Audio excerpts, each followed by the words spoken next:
KOZI rewinds your radio. Radio Lake Chelan, this is Jerry Eisenhart. The Byquist. Stop in at the Apple Cup Cafe in Chelan. It's right on Highway 97. Good morning, Scott Rundage with you this morning. Ray Dobbs has come to join us. Taking you back in time to the legends of the lake on KOZI. Brought to you by Blueberry Hills in Manson. Named one of the top 4 restaurants in Washington State.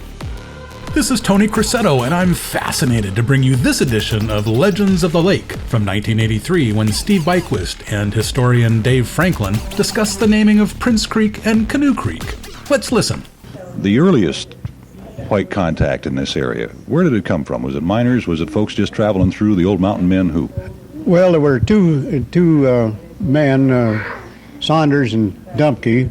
They heard about this Lake Chelan country, and they got a pack horse, went up the Mount Howe Valley, crossed the divide, and they tried to descend to the lake down a creek called Prince Creek, but it was an awful wild area. And in the process, their horse fell off the bluff and was killed. Well, then they lost most of their supplies. They did salvage their guns and an axe, and they finally found the creek that they came down, which was later called Canoe Creek.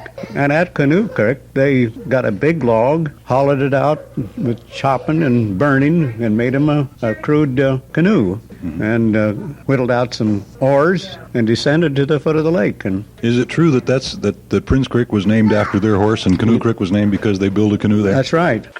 Legends of the Lake on KOZI every Saturday after second cup of coffee and Sundays at 9:15. Brought to you by Blueberry Hills in Manson. And that about wraps it up for today.